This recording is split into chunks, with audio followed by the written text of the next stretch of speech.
Greetings, dear ones. I am Kryon of Magnetic Service. Nahui hui o makalihi. You are here, and you've always been. But the key is about to be turned in the lock. And the crystalline is about to be activated in the way that you have expected and the potentials realized. And it has not been an easy journey, but it is complete. And in these moments where I can speak in this way, I wish to tell you what has accomplished, what you've done, who is here, about the tones. But first, I wish to talk to Yai. Yai, come sit down. Let's have a chat. Okay.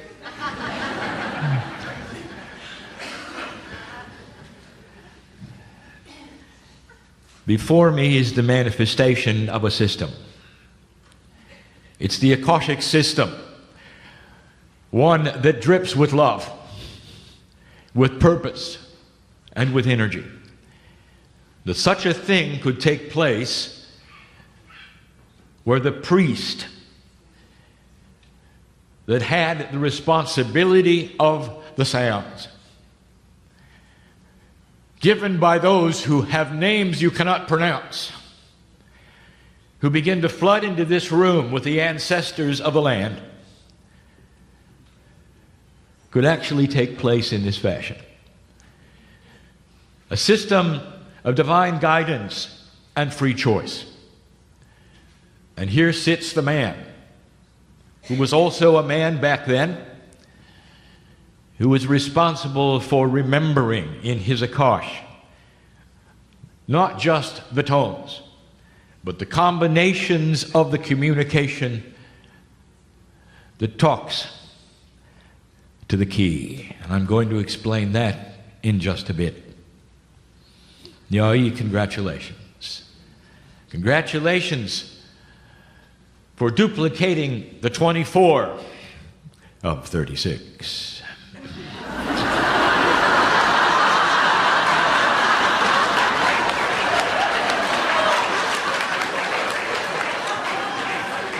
Do not fret, my good friend, because I will tell you the other 12 will not be presented for another 26,000 years. You have time, sir.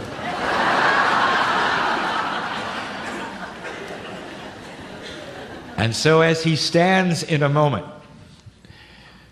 against all odds in a three-dimensional construct of those who may be watching or listening, it comes to fruition, a full cycle. The cycles are well known. The precession of the equinoxes, the end of the long count. There is more here than you think. In the Western world, in the cultures that you've grown up with, the prophecies have been of doom. For they've not understood what the ancients knew. You deal with mythology, which is only a few thousand years old, not understanding that underneath that there is the truth. And the truth has been known by the ancients, by the ancestors, by all of those who came years and years ago. And you can see it on the walls etched in their pyramids, in the parchments, who said this is the potential of a beginning so profound that it will mark the difference between ages on earth. And this is the day of celebration in this time zone. Let's proceed, Yai. And so the information continues. And during this day, I will present to you some of the answers to questions that have never been given. For when you talk about quantum energies, you deal in a consciousness that you are not used to. The idea that the sounds, the tones, and the movement would be anything special is beyond the reach of most minds. And even those who are here are taking for granted something that has been told of them. And yet some of you are beginning to feel it. Some of you began to feel it in the rehearsals. And you may not know what you're feeling. Could it be that certain frequencies, motions, noises to you, when put together in a certain fashion and sung against each other, would create a third energy? And that is what you're doing. And here's what I would like to tell you that has not yet been discussed. The series of 12 combinations that you are doing now have only been given once on the planet. Only once. In this place called Lemuria. We're going to tell you more about Lemuria, which was called Lemuria back then. We're going to tell you where you sit, who is listening, who is here in a moment, and what you're actually doing. But I want to talk about the tones. For the base of the 24 tones are simply the elements of a mathematical formula. And this formula actually corresponds to the way DNA interacts with itself. And the good doctor will discover that later. There is a correlation of what he's doing beyond the sounds. But here's what you need to know. Two things today. And the first is this. The completion of this group would appear to be the completion of all 12 pairs. It is only the completion in 3D. For the group that comes in with the intent to be here on this place must finish theirs as well for the key to be turned in the lock. I'm going to discuss the key as well, something we have never told you before of what the tones are really doing. When you put the tones together in different ways, they communicate differently. The 24 tones are the mathematical elements of multi-formula. The formula for today is the one that would be given, that you know about, a quantum signal which I'm going to tell you about shortly. And it's specific to today. It is specific to the timing of the solstice and the precession of the equinoxes. But here's what I want to tell you. When you take the tones and put them together in different ways, both backwards and forwards, that Yah-E knows and is sensing, you change the communication, where it goes and what it says. This particular communication speaks to a multi-dimensional source that is listening. And what bleeds over from it talks to the cetaceans, and that is why you see the excitement in the oceans. But you should also know there's a set of tones yet undeveloped for them, where you would get together in a place and sing an entire different set that will talk only to them at a time and a place to be decided. There are tones you can sing to make you warm. How is it that some of you sat in this room, which is temperature controlled, fanning yourself a few days ago? Were you aware of what was taking place? Of the temperature that would increase, not necessarily in the room, but within you? There are tones to charge batteries.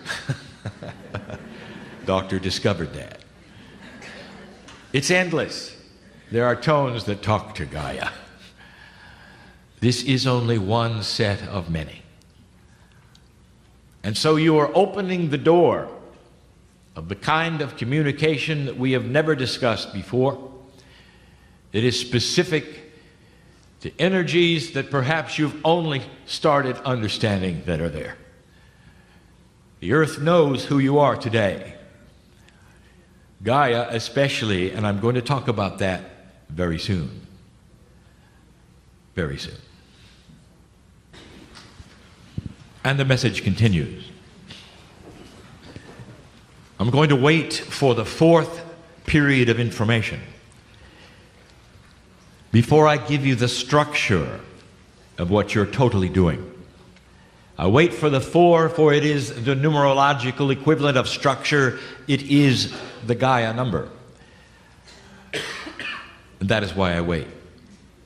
So let us speak now, for your information, if you have not heard it before, dear ones, of Gaia, but specifically of the mountain called Lemuria or Lemuriha. For this you are sitting on used to be the largest mountain on the planet. The choir was not performed here, but close to here.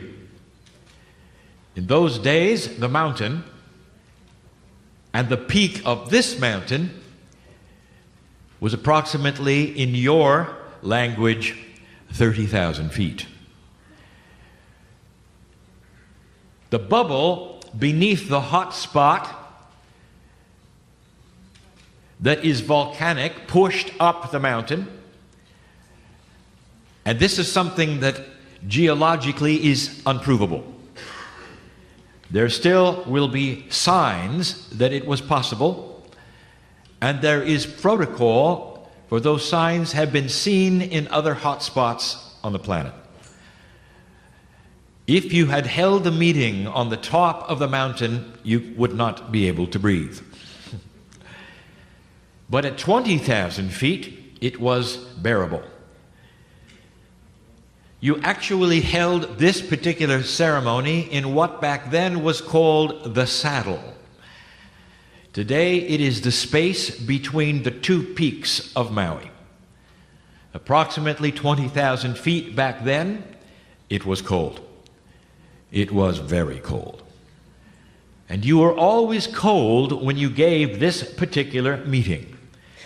No matter what tones were sung, some of you at sea level would roll your eyes and think to yourself, it's going to be cold. And it was. What do you think Lemurians used as coats? For there were no animals here. And so you had the choice of plants and human hair. And human hair was the best, for it was natural, and you could weave it very tightly in many, many layers. And it explains to you why, to this day, Polynesians have the best hair.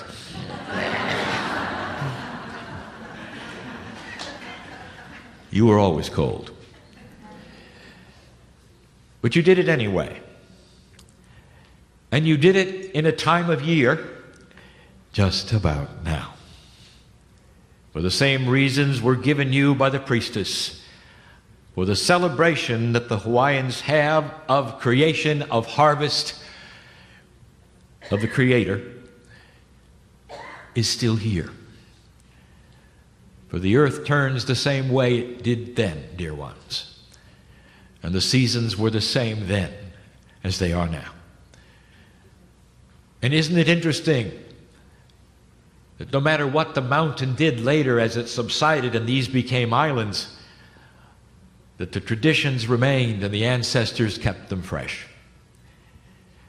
And this is where the ancestors have the secrets, and you can turn to them, for they've kept everything fresh. And if you want to know the truth of the planet, you will ask the ancestors in every single culture. And if you want to know the truth of the planet today, you will ask yourself, why is it that the tribes are coming together the way they are and celebrating a meld? Why is it that the puma is awakening and that the north and the south are starting to see each other differently. And I will tell you something, dear ones, all of this has been waiting for the key to be turned, which I'll tell you about shortly.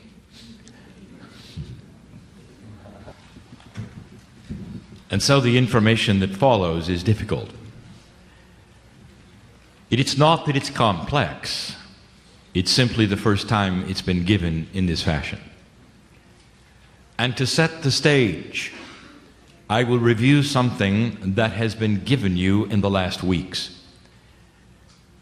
My partner took me to some of the most profound energies in the southern hemisphere, where the earth is recalibrating itself and the eagle is meeting the condor, where compassion is starting to be seen as a catalyst, changing that which is called the crystalline grid. A channel given there gave you the accurate, historic way that creation was given to humanity. The years were blocked out and given you, and how long it took and when it began. And when it began was with the Pleiadians. And when they came, the first thing they did was to set the crystalline grid. For the grid which is crystalline belongs to them. It was placed upon the Gaia grid. It is then the creation grid, if you wish. An esoteric grid that then responds to human consciousness and goes both ways. It receives and it gives.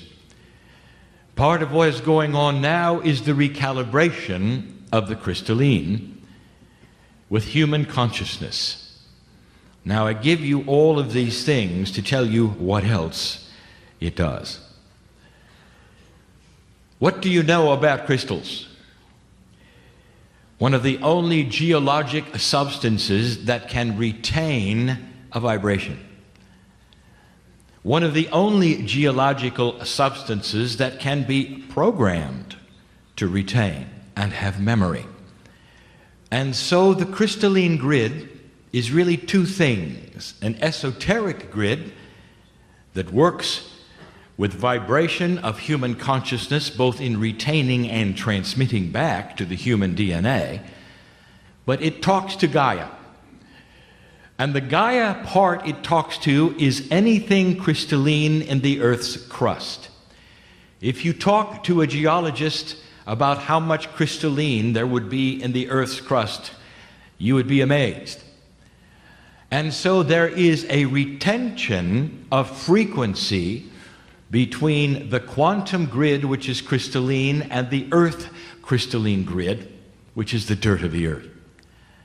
And in that you thought there was a consciousness engine, one that is responsible for portals and vortices, for nulls.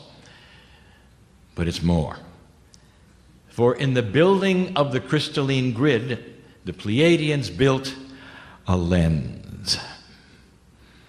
And the lens is something that will focus. And it will focus that which is appropriate, a signal, and send it to the center of the galaxy. 26,000 years ago, you put that in place, dear ones, when you sang the tones. You created what we will call the lock. It locked in place this particular grid and the lens it represents. It is not a rusty lock.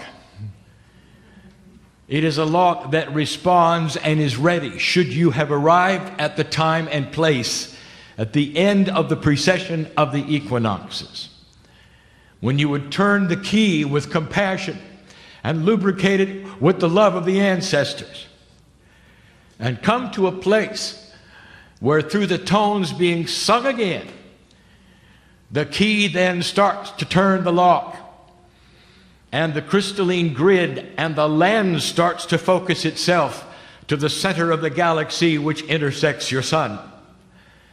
And at that point in time, the tones unlock the key, and the grid starts to change. And it is the grid and the lens that sends the signal based upon the tones you sang to it. Now you know the mechanics. And the next thing to tell you is who is listening. And so as the lens is activated, and the crystalline sends a signal pointed literally at the orbit of your sun into the center of the galaxy. As you have been told, an esoteric thing happens. And then after that, I'm going to tell you a super esoteric thing. The signal that arrives in the center of the galaxy is received by an engine of which you know nothing. In 3 dimensions, and with the limited laws of physics you have, it appears that there is a singularity there, which, by the way, is impossible in 3D physics. You call it a black hole, a place that literally has its own lens, for it bends light and it bends time. It ought to give you a hint that there's something going on there that is beyond your physics. We have discussed 23 years ago that really there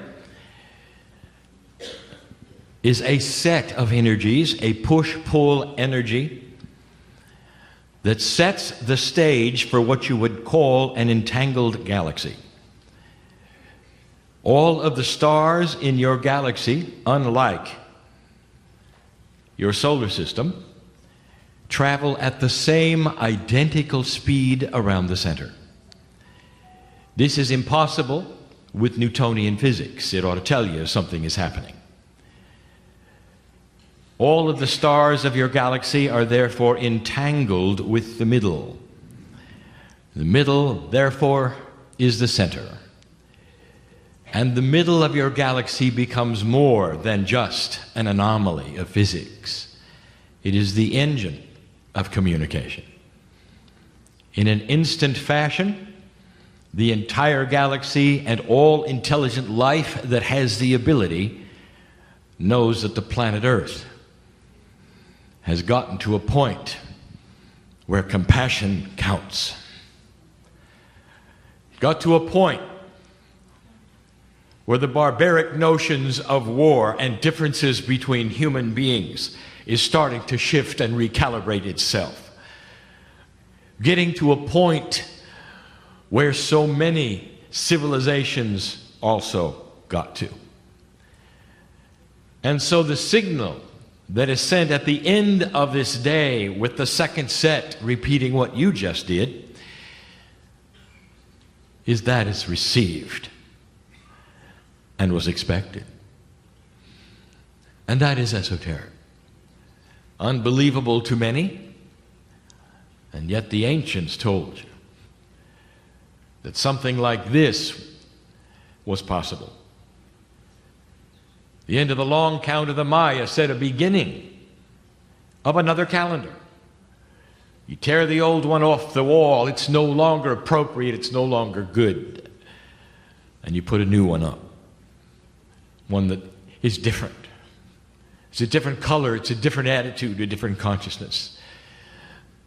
But what I want to tell you is what you need to hear. If these things are multidimensional, they are then quantum. What happens to the Earth? Not just the lens that sends to the others, but what about you? And that is what you're not seeing and you don't recognize, that is so profound. I told you 23 years ago there's something called the cave of creation, and it is in the earth and must be in the earth, and it is crystalline. That should tell you something. It is allied with the crystalline grid, and it contains all of humanity's souls. The ones that will come, the ones that have come, Lemurian and not Lemurian. And they are now touched as the key is unlocked. They know it as well as the center. And what is exactly in that cave of creation? I will tell you, it's your ancestors. And who are your direct ancestors, dear ones, as you sit in the room? How many of you have had parents who are no longer here? Well, I want to tell you something. That as you sing these tones, they're aware. And although they may not have given you what you needed during life, in the appreciation of what you believe, they are now. And they're aware. And their parents are aware. And all of the souls to come and that have been, that are part of what you would call the Akash of the earth, are being recalibrated, and they all know. And that's why you're here. And yes, there's going to be more in the next channels to come this day. But perhaps that's the most profound thing you should know. You're not just sending a signal to those perhaps you'll never meet. You've just sent a signal to the ones you've loved and lost and know you very well. Very well. We've spoken of it before.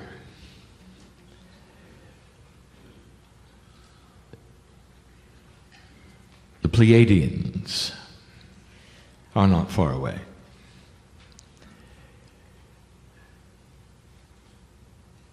Part of the system of the planet, the very essence of creation, is that they would remain here, the ones who started.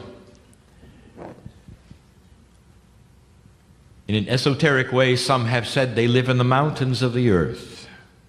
Some say they even have cities that have names there. All of these things out of three-dimensional perception. Some of them are in the south and some in the north. Of the names that some of you would know, the Elqui Valley and Shasta. And they're there. And they didn't need a lens to know what's going on. For they're here. And the key begins to turn in the lock. And they're feeling it now. And these are the ones who are rejoicing first, that carry the essence of your DNA. And these are the places which will be activated to new levels first. And so these are the ones you're getting the message now from first. And the main message is thank you. Beyond that, for it is a release for them as well, and in a multi-dimensional state, you have released them to complement the recalibration of the grid that they built. None of these things happen quickly, dear ones. But in those moments of silence, there were so many messages in the room. And some were from the Pleiadians and some were more personal. 14 of you here have lost children. Did you hear them? If you thought it was your imagination, it was not. Others heard from your sisters and your brothers who are not here. Thank you. Thank you. A few months ago, I described, and I will yet again, the timing of this event. For you is one day. For astronomers, it is 36 years. And 18 years ago, the seeds were planted for the potential of today. The precession of the equinoxes entered the 36-year window, which you call the dark rift, as the alignment moves across the sky through that which is the stripe of the Milky Way. You are in the center of this 36-year cycle, and there are 18 more years to go. Consciousness moves slowly. But there are those points that push it. And the compassionate events which have taken place on this planet in those last 18 years have pushed it. And this is a compassionate event. The key begins to turn. And in that, I tell you, dear ones, that as light is released on the planet, the darkness is going to fight you. Months ago, we told you to expect yet another small war in the closing months of 2012, and it occurred. We told you to watch for unbalance and do not be distraught when things will break your heart. And it did last week. And all of these things, I will tell you, when you see them, find a place inside you that says, thank you, that we're winning. For this is the unbalance and the dark, flailing against a consciousness that you are creating, have created, and are recalibrating for this planet. It's more than sending a message that you've arrived. For in the process of the message for yourselves, you're saying, we understand we're in a battle. But the battle just turned. And yes, there will be unbalance. And yes, the wars will still be there for a while. And so let us take a moment to welcome to the room the lives that have been lost just in a few weeks. And they can look at you and say thank you as well. This is more important than you think. It has to start with you before it means anything to the central sun. You have to have a healing in the hearts in the room before it means anything to a Pleiadian in the Seven Sisters. You're planting the seeds, 18 more years, where the energy is ready for the planting.